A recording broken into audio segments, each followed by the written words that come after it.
Hello, my third grade friends. Welcome to our lesson today on the Midwest. Previously, you should have completed your lesson on the land, water, and climate and taken your notes.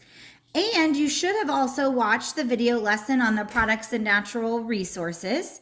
And now we're just going to summarize those lessons. Remember, this is not everything we learned. It's just a brief idea to take notes.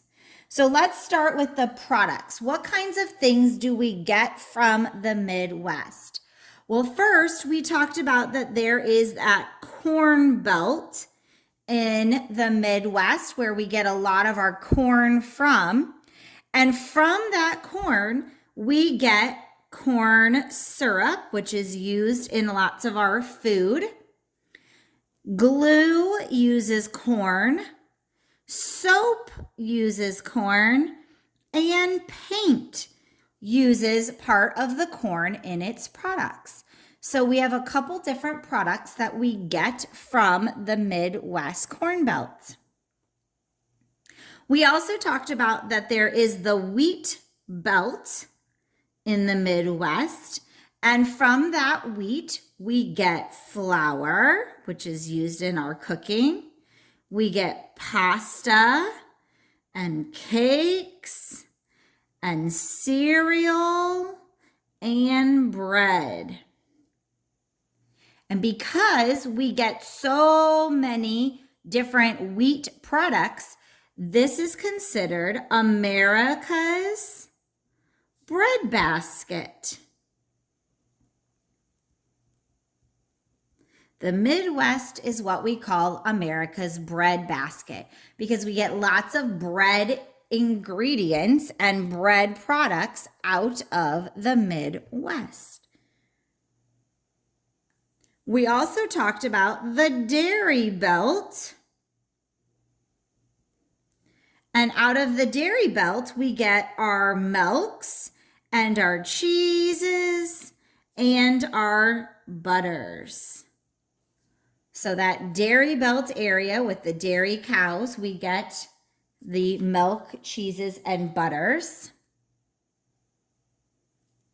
We also have lots of livestock that are raised in the Midwest, and we get a lot of our meat from the Midwest livestock. So chicken, steak, pork, things like that. And then the last is steel is used in the Midwest to make the frames of our cars and trucks.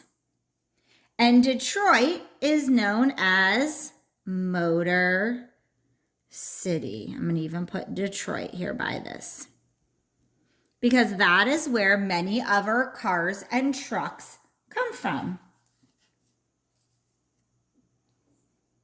So thank you to the Midwest. We have lots of things we use: glue and soap, paint, our pastas and breads and our cereals, our milks and cheeses, our meat, and the vehicles that we drive all come from different products in the Midwest region.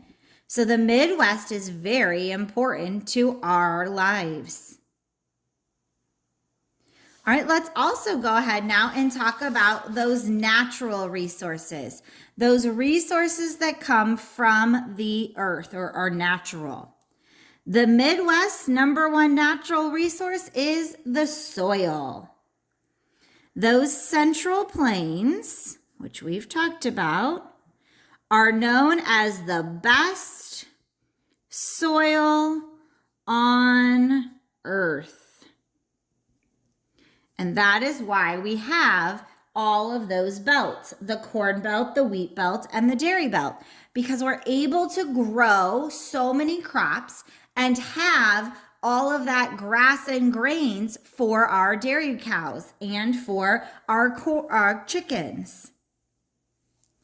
Let's go ahead and put those belts on here. So the corn belt, and remember, a belt just means a strip of an area where lots of corn or wheat or dairy is coming from. That's why it's called a belt. It's not the belt that goes around your waist. So we have the corn belt, the wheat belt, and the dairy belt. which are natural things. We have livestock, which are raised on the grounds and the land. And then they also mine iron ore, which is what is turned into steel and used on our cars and trucks.